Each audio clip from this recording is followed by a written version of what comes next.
Hello everybody and welcome back. It is now round 6 of the FRS after we were unfortunately absent for round 5 in Spa last week. We are coming now to the Temple of Speed, Monza in Italy, to head into the halfway point of this season. Now we will have a special format going this time around. Instead of our usual qualifying sessions, we'll have a sprint format. But first, let's take a look at the track. 3.599 miles, 11 corners, and 2 DRS zones. The Temple of Speed here in Italy is definitely one that allows for good opportunities for overtaking, plenty of chicanes where you've got to get it just right. And of course, the long straights where the slipstreaming and DRS can make you get right past another car.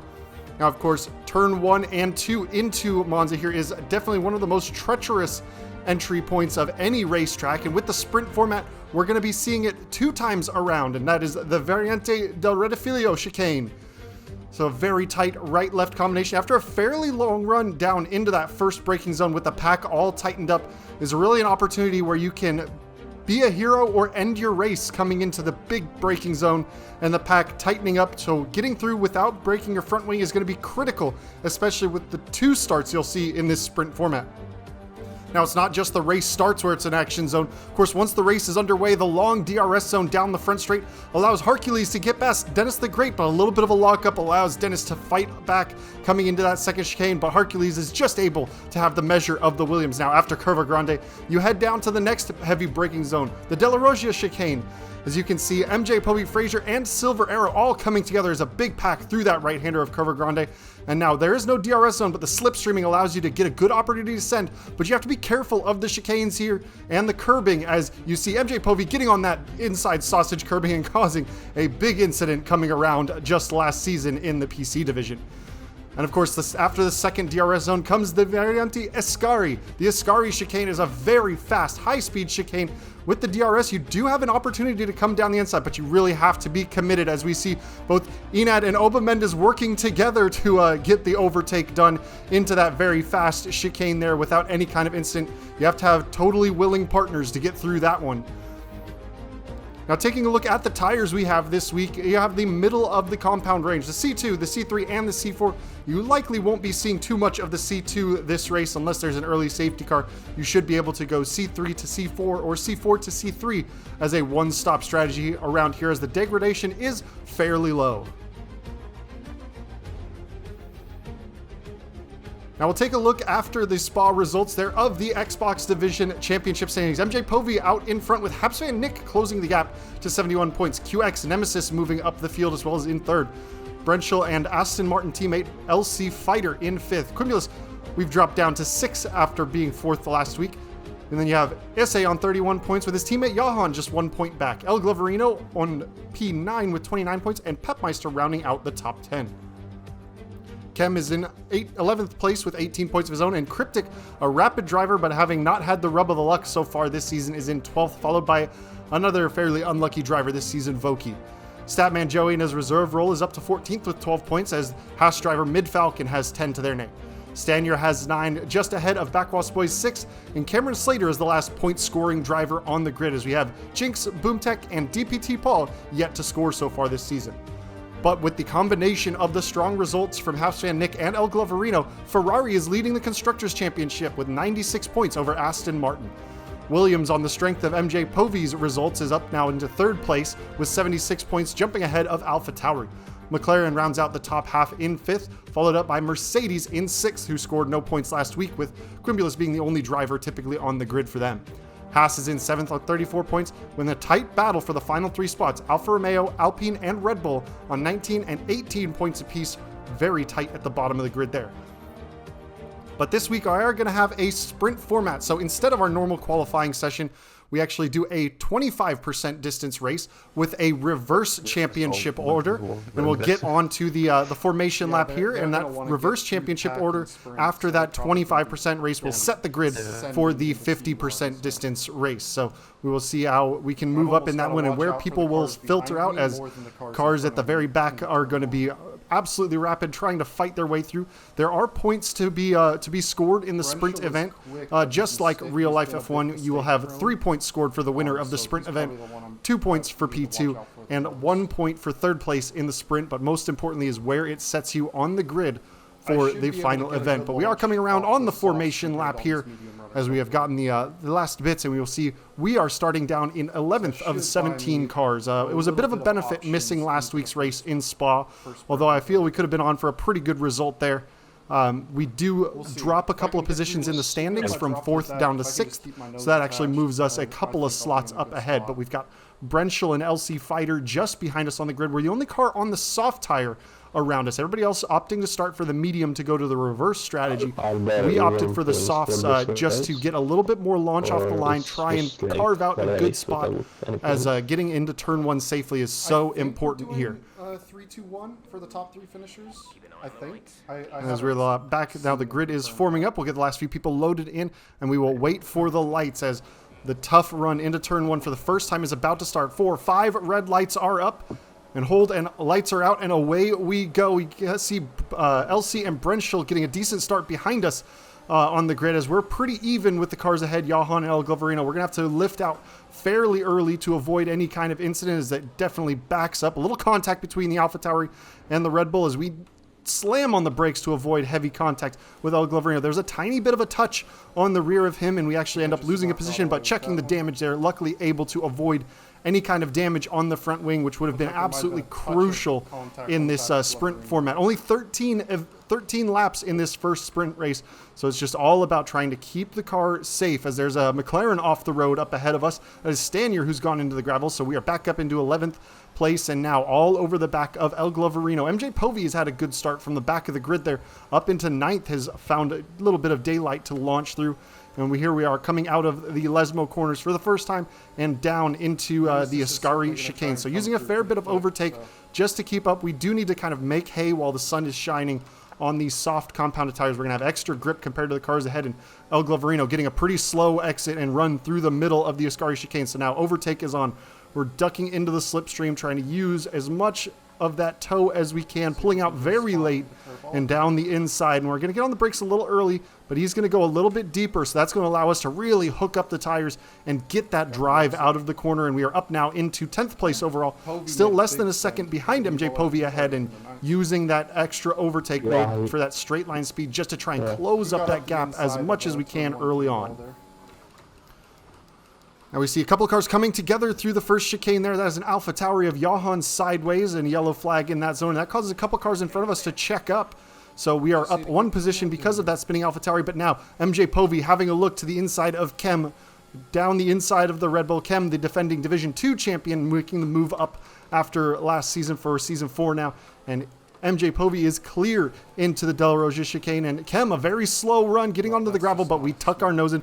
We are not going to risk sticking it up the inside. We do have the extra grip of the soft tires compared to him, so if we can just get a good run, as he's run a little bit wide through Lesmo 2, and now overtake is on, and a good exit for us out of the Lesmos, and we're going to just run down the back straight there and use that overtake to get by. He shouldn't be able to re-attack us, and now we're up into 8th position of the 17 drivers on the grid so far, and still just kind of keeping MJ Povey just ahead of us. We know he's going to be quick and is going to have a fairly good opportunity for a result. So if we can stay connected to him throughout this race, we should be on for a very good result in the sprint and set ourselves up for a good result in the main Grand Prix there.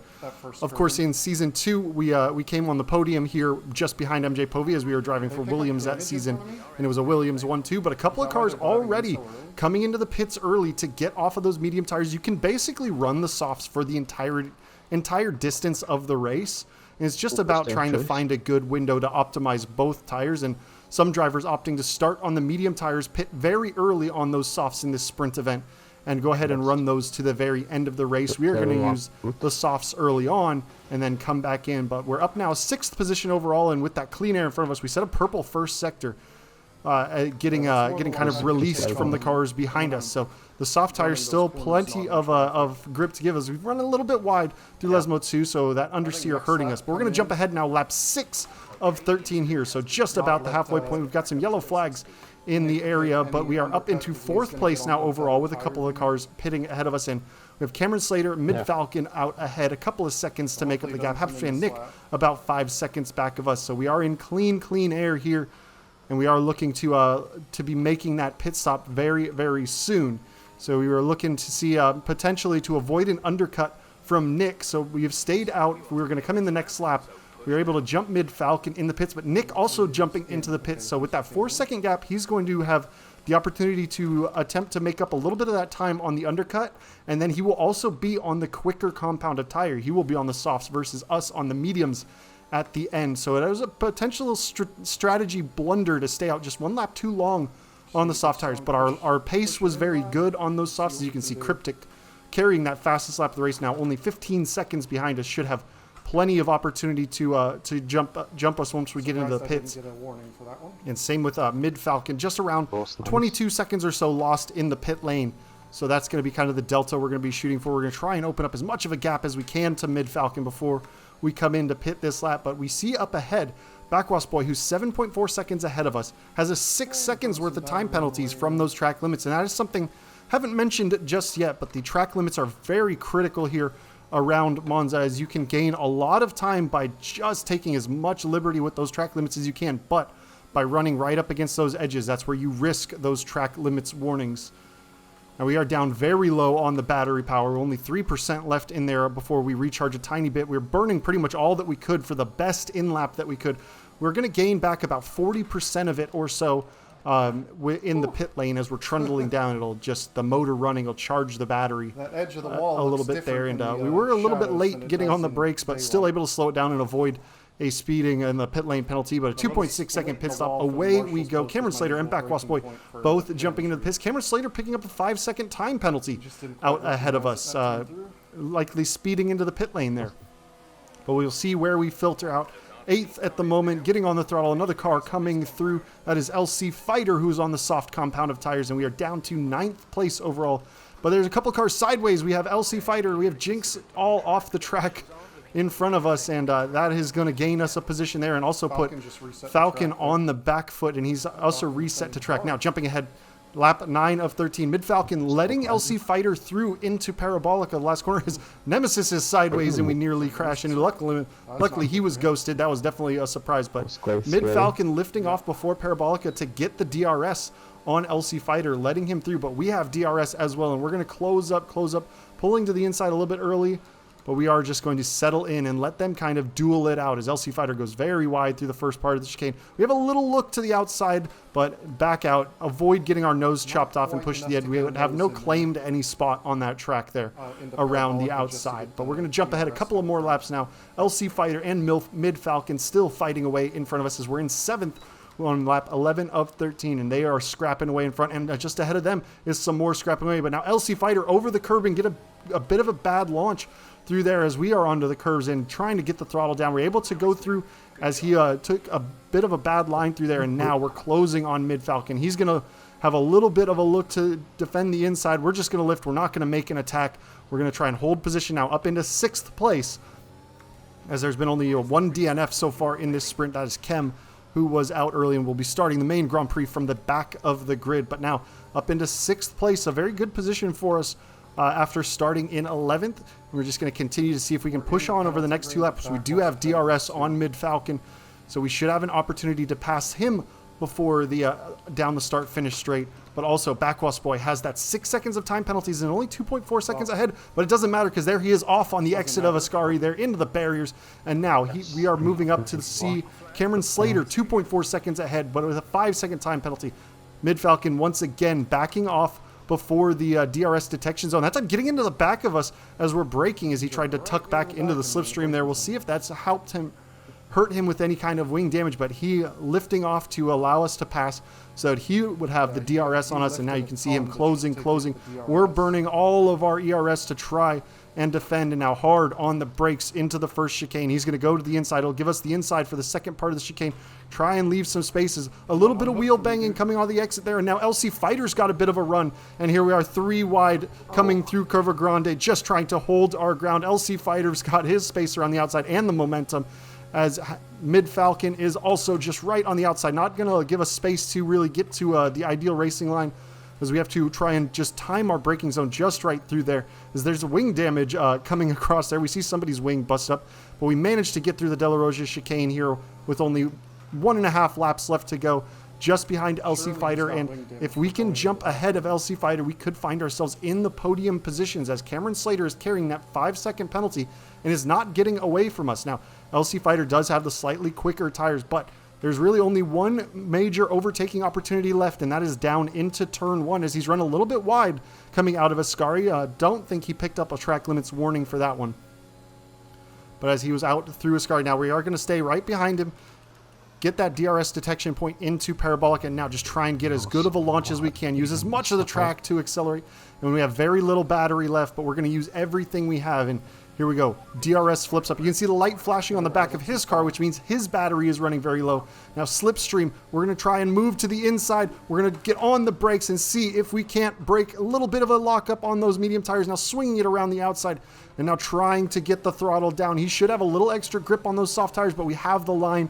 We were able to get the throttle down just a little bit better, and he is just side by side through it with us. Through Curva Grande, you can see on the timing delta, not even a 1/10 of a second in it. Mid Falcon getting a really good run. LC tucks in, but Mid Falcon not going to have enough space to get a good run. We go straight to the apex and cover off that move, and we are up into 4th place, virtual 3rd place with Cameron Slater's time penalty. We just need to make sure we don't get overtaken through the last couple of corners, and we will be on for a point in this sprint race and starting on the 2nd row. But here we are coming down the final DRS zone. LC Fighter over 0.6 of a second back. Going to be a little bit too long for him to make up that sort of a gap and catch us. We just need to be clean through Ascari, not pick up any track limits penalties, get a good exit is the most important bit, and you can see we got a much better exit than LC having to follow through that dirty air. We have a little bit of battery power left to deploy down the front straight the final time. And it is only a 3-second gap to Cameron Slater up ahead, so we will easily jump his 5-second penalty as we flip on the overtake and come across the line and come in at P3 in the sprint race. So we'll be starting on the 2nd row and picking up a virtual podium, so to speak, in the sprint event. So definitely feeling good about the main race. We're showing some good pace overall here around Monza, and we just need to see if the weather will stick with us. But Cryptic out front, MJ Povey 2nd, ourselves in 3rd, LC Fighter, Mid Falcon, Habs Van Nick, Brenschel, Cameron Slater, Voki, and Johan make up the top 10 starting positions for the Grand Prix. Jinx, QX Nemesis, Backwash Boy, El Gloverino, Statman Joey, Stanier, and Kem starting at the very back. But now, bright and sunny for the main Grand Prix. Same thing we're going to do. We're going to start on the softs while everybody's kind of with their free tire choice starting on the mediums. Get a little bit of a slow start. Mid Falcon has gotten a good launch, but we got a better start than LC on the inside. So we're going to move, cover the inside, make Mid Falcon go the long way around if he's going to try it, as Cryptic tucking in behind MJ Povey nearly chops our front wing off. But now you can see Mid Falcon and LC Fighter fighting in the rearview mirror. And that is going to give us a ton of daylight behind us as Brenschel comes through, as does Cameron Slater. And now we are on the soft tires behind a couple of drivers on the mediums, and we already have a 1.5-second gap to the cars behind, but go very deep there through the De La Roja chicane. A bit of a mistake, just not getting used to the heavier fuel load after running that whole sprint race on a lighter fuel load. And that has opened up a 1.2-second gap to the cars ahead, but we know we don't quite have the same pace that Cryptic and Povey do. It's a matter of just trying to stay ahead of Brenschel and Cameron Slater and the cars behind. And if we can see those two ahead start to fight, we might be able to start to steal a little bit of DRS off of them and just try and open up the gap. 27 laps to go in this main Grand Prix. Of course, 50% race distance after doing the 25% distance in the sprint event. As we get ready to come to the end of lap 1 on this soft compound of tires here, where we will just kind of stretch as long as we feel comfortable, and then come in and make a pit onto those medium tires and hopefully avoid any safety cars to this one. But of course, MJ Povey's setting the fastest lap of the race, being the first car across the line from the opening lap. But now we're going to jump ahead, lap 4 of 27, and you see Povey and Cryptic battling it out through the De La Roja chicane in front of us. We got about a 3-second gap to Brenschel behind, but that has allowed us to close right into that 1-second margin, just a half-second back of them now, as they're still going side by side through the Lesmos. We will easily have the DRS to attack with as they're still battling away, but that is going to be a DRS for MJ Povey, not for Cryptic, as Povey was behind the detection point but made that move stick. As we're closing up, we're going to just lift out. We're not going to try and attack these front two, especially into Ascari. There's really no place. You need to be able to make the move and kind of get onto the racing line in Ascari to make a move stick through there. So we just kind of backed out and didn't take any chances. We're in a very good position starting the race in podium positions. And now MJ Povey is Cryptic trying to go down the inside through Parabolica, now opening up the throttle, opening up the steering wheel, and we get a good exit compared to the two of them. And now DRS flipping open for Cryptic. We are using the slipstream of Povey, who's already got that red light flashing, already using a ton of battery, and we are just tucked right in behind Cryptic. We'll see if we can hold position. Povey is going to go around the outside, and we are just going to have to back out as that turns to the inside for him. But again, we're just trying to stick with this lead group, not lose too much time to Cameron Slater and Brenschel behind us, and continue to push on, try and run away with this lead group. But Povey in a bit of trouble here. You can see that flashing light on the rear, meaning he's under 10% battery charge already, just 5 laps into this race.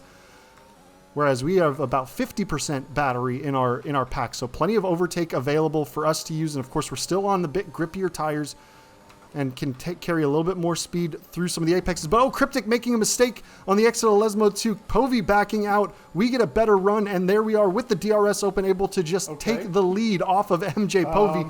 As with him being so close to the back of Cryptic, he had to react much more aggressively to slow down to avoid that incident.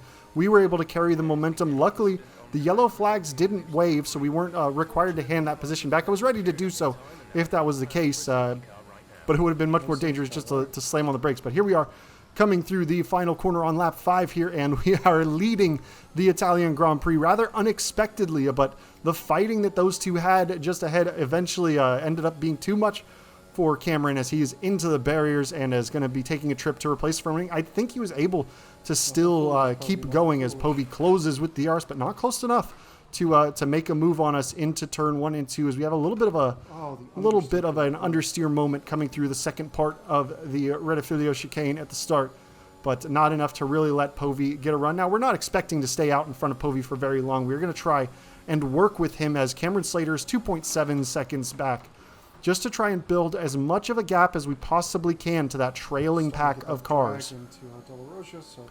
But Cameron Slater picking up a 3-second time penalty already on lap 6 of 27, so he's going to have to be careful the rest of the way, and it's going to be tough for him to avoid running out wide. It's going to be a big factor in this one, I think. Staying clean of those track limits penalties is going to be very, very important. But our battery is now starting to run very low, as we've been using it to try and escape from the pack behind and pull Povey along as much as we can. And I think down the start-finish straight, he should be able to take that leading position back fairly soon, as he is only a half a second back of us. He's going to get that DRS down the front straight. We'll see how he does into Parabolica, as we've run a little bit deep, not quite getting the nose in, starting to feel a bit of the effects of understeer on the soft tires as they start to degrade a little bit faster than the mediums do. So we're just going to pull onto the normal racing line. We're not using any of the overtake. Povey's got that rear wing open. We are just going to go ahead and gently let him through into turn 1, not fight him too much, as he's gone fairly deep though into turn 1. We'll see. There's an opportunity that we might be able to get a run on Curva Grande here, but not quite. We're just going to tuck it in. We're going to save battery where we can. As 3 seconds is a good number to be out ahead of the cars behind, because we are essentially safe from a track limits penalty there. But of course, we want to try and make up as much gap as we can to those cars behind, so that way when we pit, we have the best opportunity of staying ahead, even when we stay out longer than expected. We should be looking at a normal pit window of lap 11 to come off of these softs. But if we're in the DRS zone of Povey, he's essentially giving us free lap time that is going to offset the wear of the soft tires. But you can see switching off the DRS very early into Ascari, as to not close up and make him make any kind of defending move or lose time to each other. We'll see if I can get him to work with me and not fight too much into those corners, as now we're 3.6 seconds ahead of the next car on track. So ideally, you kind of want to swap positions down each DRS zone, so each car is a little bit quicker and your overall lap time will be a little bit faster. But here we are with the DRS open, not really using the overtake, just closing up. But Povey moving to the inside to kind of defend that position, making us take the sharper angle into turn 1 as we're on the brakes, and we're going to have to swing around the outside, and that's going to really slow us down. You can see we got up to 4 seconds of a gap to the cars behind, but as soon as they enter turn 1, it goes right down to 3.3 seconds. So we lost 0.7 of a second in that one corner by fighting through there. And so we're going to lift out very early into the second chicane. But Povi's gone very deep and is slow on that exit and is really costing us time by fighting with me. He's not getting the message that we should be just working together. We're on alternate tire strategies. We're kind of having a different race with each other. And that right there is one point where I noticed that the 50-meter brake board that I use as a reference into the second Lesmo corner was completely gone. So that was definitely going to cost us time. But you can see we went from 4 seconds up to 2.5 on Brenschel behind just because of fighting through those couple of corners. So this point I figured that Povey wasn't really going to get the message that we should be just kind of swapping positions down the DRS straights and going quickly. So I ended up just kind of staying behind him and coming off the DRS early. But here we are, lap 14 of 27. So original pit plan was lap 11, but we've managed to stay within a second of MJ Povey for an extra 3 or 4 laps now. And that's only going to help us out by allowing us to have slightly fresher medium tires at the end of the race. Brenschel, you can see 4.2 seconds back of us, but lap 14, we are now going to pull off into the pits on the brakes, nice and easy to avoid any kind of pit lane speeding penalties. You're going to give up a couple of tenths on the entry, but you see 62% on that front left tire. It's getting into a bit of the danger zone, so we're going to go ahead and make that option for the pit stop after running in the front pack the entire race so far. Starting lap 15, we will see where we come out. A few more cars will go by us as Mid-Falcon and Jinx are also into the pits behind us with penalties of their own. And here we are with the pit limiter coming off and down the front straight.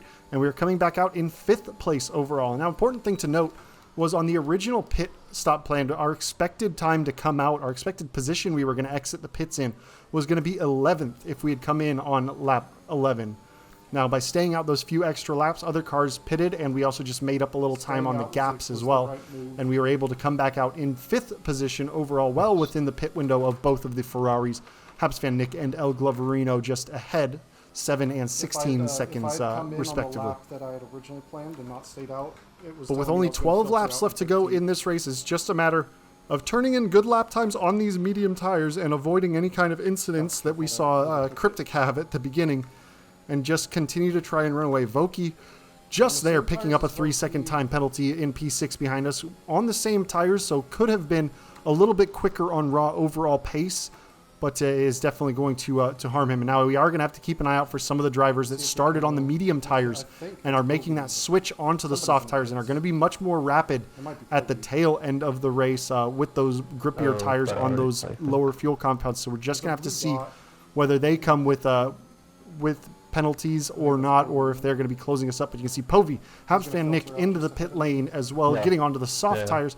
We're able to jump past Habs Van Nick in the pit lane, but you can see MJ Povey just ahead of us coming out of the pits, and it comes down to about a 1 second margin just behind him as Backhouse Boy sets the fastest lap of the race, a 1:21 on those fresher soft tires. But we do expect MJ Povey to just kind of run away at the front. There's 2 cars out ahead of us as well that have not yet made their pit stops. El Gloverino's out there.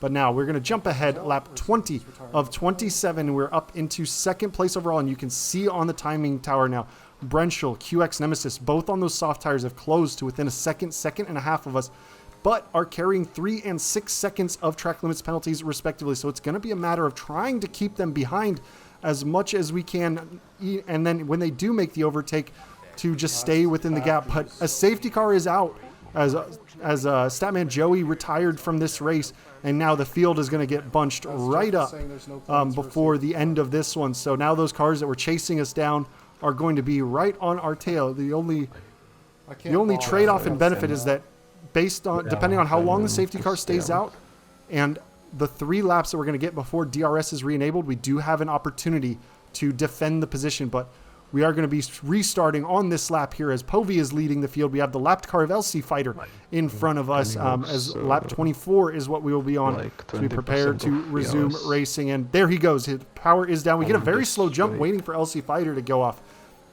And that gives Brenschel a fairly good run off the back of us. And he's going to have that slipstream to help him down the front straight. QX Nemesis also all over the back of us. We are dumping our entire battery that we can down that straight.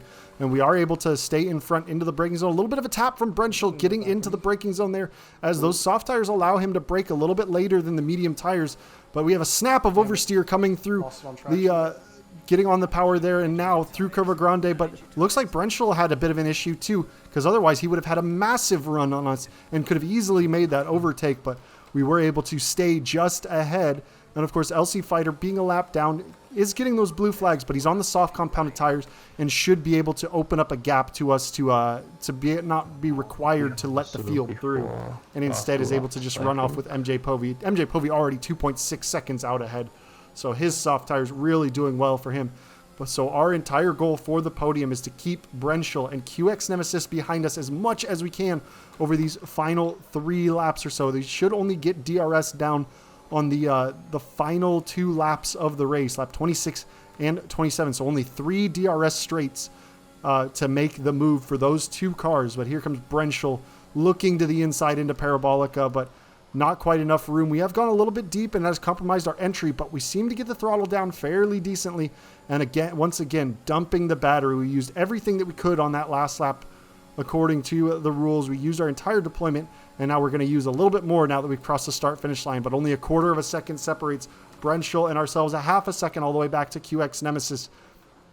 And now lap 25, as we are just counting down the laps, is the remaining laps here. So we just need to stay ahead. Brenschel getting a very good run through Curva Grande, but we are using all of our deployment, and he's going to tuck right back in once again, and he's going to have a little bit of a look into the De La Rosa chicane. So here we are coming through the left, the right, and here he is all over the back of us, getting a good launch off of those soft tires into the Lesmo corners. We just need to stay gripped up well. There's yellow flags behind us as it looks like a Williams has gone around in that second chicane. And now we have got to just keep Brenschel behind. The DRS will be enabled on the next lap, but of course the detection point is before the start of the lap, so they won't get the run down the front straight. They'll just get this straight next lap, the front straight, and this straight one more time before the end of the race. But only 2 laps left to go. We do get a very good run through Ascari there, and we are able to open up a bit of a breathing space to Brenschel, but he gets a good exit as well, and you can see that delta just coming down. We are trying to save what battery we can to defend at the tail end of this one. But at this stage, it's going to be very tough for them to open up an extra 3 seconds or 6 seconds of space, depending on the car.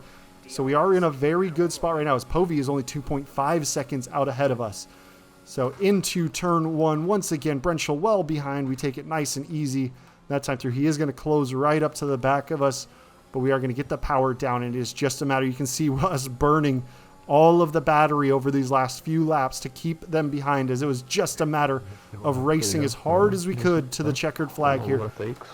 Onto the brakes, into the De La Rosa chicane for the second to last time. Brenschel all over the back of us. Brenschel getting onto the curbing and coming around. During the race, I thought maybe he had made contact with the back of me, but after seeing his footage, it was just him getting onto the curbs and making a mistake. So now with that one driver with 3 seconds of time penalties out of the way, and QX Nemesis is going to have to really make a move in order to get 6 seconds in one lap. And as I'm coming down the straight, I'm saying, don't send it, don't send it, don't send it. And Nemesis, though, tucking in, being sensible, didn't want to take us both out of the race, as it would have been very dangerous to try and make a move into Ascari. I was planning on just letting him by down the front straight here, as our battery was pretty much completely burned out, and I knew with just 1 lap left, there's no way he's going to take an entire 6-second chunk out of me, so long as I don't make any mistakes and just continue to drive as I have been. But Povey 3.5 seconds out ahead, and just like when we let Povey through, we're just going to stay right on the racing line.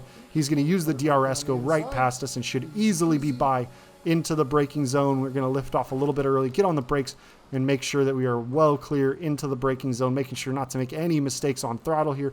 Voki is behind us, although he is on the medium tires, and is also carrying that 6 seconds worth of penalties. So just with this final lap to go, we need to make sure not to make any mistakes on this.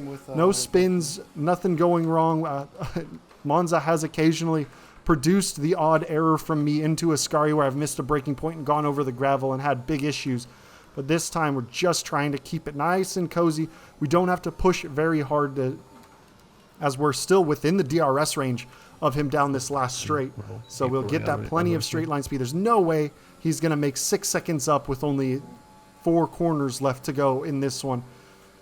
So here we are on the brakes into Ascari for the last time, staying well clear of the track limits, as we were carrying 2 warnings by that point as well, and we didn't want to make any more mistakes because if I had picked up a 3-second time penalty and made a mistake, there is an opportunity for him to have opened up that extra 2 seconds. But as it stands, only 1 second out ahead of us is QX Nemesis.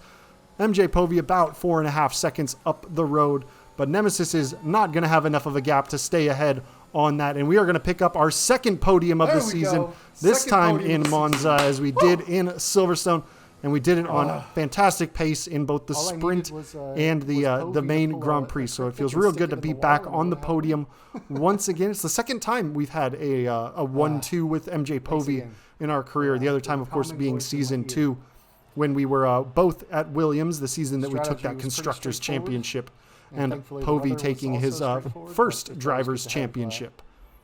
Have that mental help, you know? We're going to enjoy our time with the champagne there for Mercedes, able to pick up a good haul of points as we're essentially the only driver on the grid in Xbox Division 1 running for Mercedes.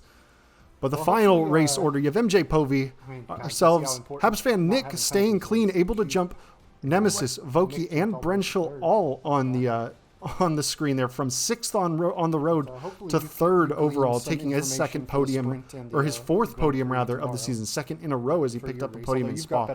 Nemesis down in 4th after making a good recovery from 12th, and Voki rounding out the top 5. But the final driver standings before stewarding, of course, for this round 6 and going into the halfway point of the season. MJ Povey out in front with 103 points, first man over the century mark. Habs fan Nick still holding down that P2 position with 82.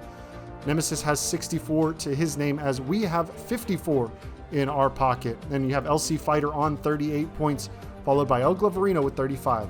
Isse and Johan, the AlphaTauri teammates, still side by side in the championship there, as they have 31 and 30 points, and Pepmeister rounding out the top 10. Voki moving up to 11th, and Cryptic into 12th, just ahead of Chem in 13th. Statman Joey and Stanier, the two other McLaren drivers, in 14th and 15th. Mid Falcon on 10 points. Backwas Boy in 17th. Jinx and Cameron Slater rounding out the points scoring positions. And in the constructors standings, you have Ferrari still out at the top with the strong driving from Habs fan Nick, keeping them out front on 117 points. The Williams and Aston Martin both closing the gap, 107 and 103 apiece there. And you have McLaren with 67 points, just ahead of AlphaTauri with 61, and Mercedes now on 57 points. Red Bull is 7th with 38, just ahead of Haas and Alfa Romeo on 33 and 29, and Alpine brings up the rear at the moment with 21 points to their team. So it's a good result there for us coming into the halfway point. And of course, we have a break week coming up. It was unfortunate to miss the race out in Spa, but after that, we've got Singapore, Japan, and the USA, and another sprint event making up the next slot of the calendar. Now, with Portimao being released in the F1 game, we may see one of those tracks change in the next segment to be replaced with the circuit in Portugal. So you'll see if any of those come off it. Right now, the leading choices are Singapore or Japan. And of course, after that final break week following the United States, we have the Netherlands, Australia, and Brazil to round out Season 4 of the FRS, as the consoles are continuing to press on, as bugs are going to put the PC divisions on hold for a little while. So you will see the console divisions finish up first. But thank you once again for joining me. I'll see you next time out, as we will likely be heading to Singapore, but may call an audible. We may be seeing the Portuguese track in Portimao. But I'll check you guys next time. Peace.